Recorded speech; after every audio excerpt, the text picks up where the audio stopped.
Hi friends, welcome back to my channel. ಇವತ್ತು ನಾವು chicken ಸಾರು ಮಾಡೋಣ. ಇದು ಮುದ್ದೆಗೆ, ಅನ್ನಕ್ಕೆ ಎಲ್ಲ ಸೂಪರಾಗಿರ್ತದೆ. ಬನ್ನಿ ಈ ರುಚಿಕರವಾದ ಚಿಕನ್ ಸಾರನ್ನ ಯಾವ ರೀತಿ ಮಾಡೋದಂತ ನೋಡ್ಕೊಂಬರೋಣ.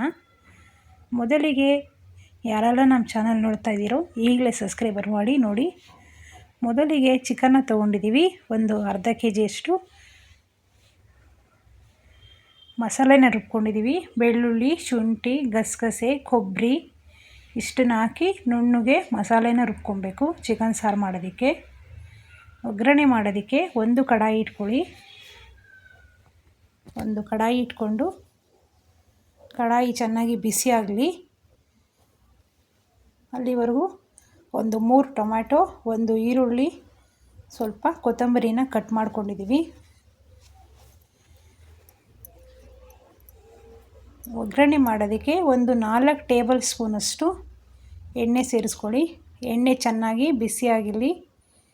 ಎಣ್ಣೆ ಚೆನ್ನಾಗಿ ಬಿಸಿ ಆದಮೇಲೆ ಒಂದು ಚಿಕ್ಕ ಈರುಳ್ಳಿನ ಕಟ್ ಮಾಡ್ಕೊಂಡಿದ್ದೀವಿ, ಸಾಂಬಾರು ಈರುಳ್ಳಿನ, ಅದನ್ನು ಸೇರಿಸ್ಕೊಳ್ಳಿ. ಈಗ ಈರುಳ್ಳಿ ಎಲ್ಲ ಚೆನ್ನಾಗಿ ಫ್ರೈ ಆದಮೇಲೆ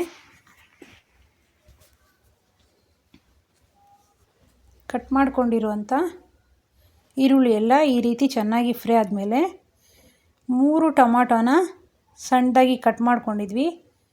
ಒಂದು ಸ್ವಲ್ಪ ಕೊತ್ತಂಬರಿನೂ ಸಹ ಕಟ್ ಮಾಡ್ಕೊಂಡಿದ್ವಿ, ಅದನ್ನು ಸ್ವಲ್ಪ ಸೇರಿಸಿ ಚೆನ್ನಾಗಿ ಎಣ್ಣೆಯಲ್ಲಿ ಫ್ರೈ ಮಾಡ್ಕೊಳ್ಳಿ. ಈ ರೀತಿಯಾಗಿ ಈ ಟೊಮಾಟೊ ಎಲ್ಲ ಚೆನ್ನಾಗಿ ಮೆತ್ತಗಾಗೋವರೆಗೂ ಫ್ರೈ ಮಾಡ್ಕೊಬೇಕು.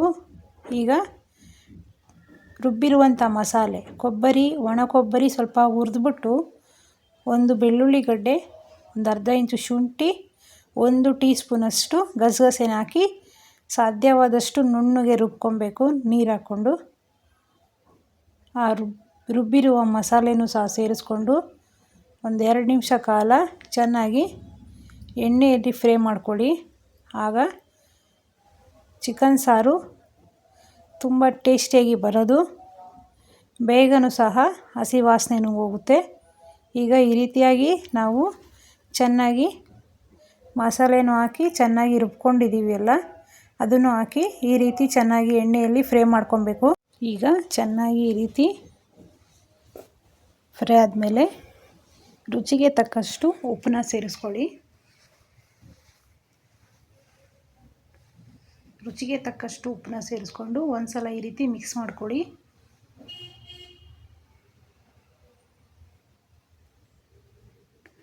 ಸ್ವಲ್ಪ ಅರಿಶಿನ ಪುಡಿ, ಅಚ್ಕಾರದ ಪುಡಿ, ನೀವು ಖಾರ ಎಷ್ಟು ತಿಂತೀರೋ ಅಷ್ಟು ಖಾರನ ಸೇರಿಸ್ಕೊಳ್ಳಿ.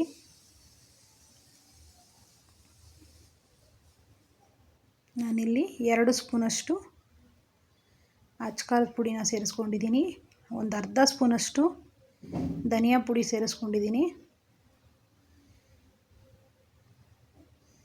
ಮನೆಯಲ್ಲೇ ಇರುವಂಥ ಅಚ್ಕಾರದ ಪುಡಿನ ಸೇರಿಸ್ಕೊಳ್ಳಿ 2 ಸ್ಪೂನಷ್ಟು. ಸ್ವಲ್ಪ ಧನಿಯಾ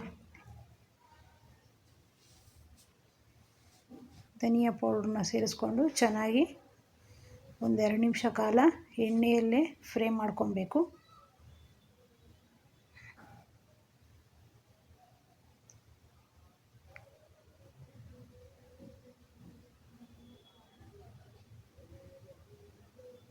ನಾವು ಚಿಕನ್ನ ಉಪ್ಪು, ಅರಿಶಿನ ಪೌಡ್ರ್ ಹಾಕಿ ಚೆನ್ನಾಗಿ ಒಂದು 3 ರಿಂದ 4 ಸಲ ಚೆನ್ನಾಗಿ ವಾಶ್ ಮಾಡಿಕೊಂಡು ತೊಗೊಬೇಕು. ಆಗಲೇ ಚಿಕನ್ ಸಾರಿಗೆ ಟೇಸ್ಟಿಯಾಗಿ ಬರೋದು.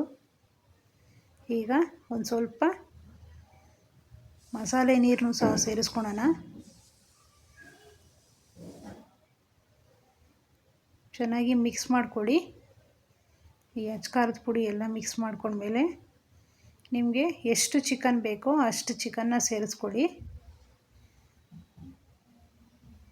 ನಾನಿಲ್ಲಿ ಒಂದು ಅರ್ಧ ಕೆಜಿಯಷ್ಟು ಚಿಕನ್ನ ಸೇರಿಸ್ಕೊಂಡಿದ್ದೀನಿ.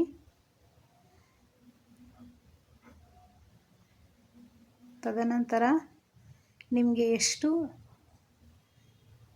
ಚಿಕನ್ ಸಾರು ಬೇಕನ್ಸುತ್ತೋ ಅಷ್ಟು ನೀರನ್ನ ಸೇರಿಸ್ಕೊಂಡು ಒಂದು ಸಲ ಚೆನ್ನಾಗಿ ಮಿಕ್ಸ್ ಮಾಡಿಕೊಂಡು ಒಂದು 5 ನಿಮಿಷ ಕಾಲ ಹೈ ಫ್ಲೇಮಲ್ಲೇ ಇಟ್ಕೊಂಡು ಬೇಯಿಸ್ಕೊಡಿ. ಆಗ ಚೆನ್ನಾಗಿ ಬಾಯ್ಲ್ ಆಗುತ್ತೆ ನೋಡಿ. ಇವಾಗ ಚೆನ್ನಾಗಿ ಮಿಕ್ಸ್ ಮಾಡ್ಕೊಂಡಿದ್ದೀನಿ.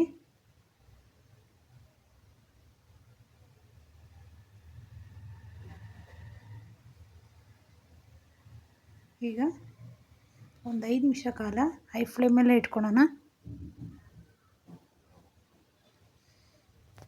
ನೋಡಿ ಇವಾಗ ಒಂದು 5ರಿಂದ 10 ನಿಮಿಷ ಕಾಲ ಚೆನ್ನಾಗಿ ಹೈ ಫ್ಲೇಮಲ್ಲೇ ಇಟ್ಕೊಂಡಿದ್ವಿ.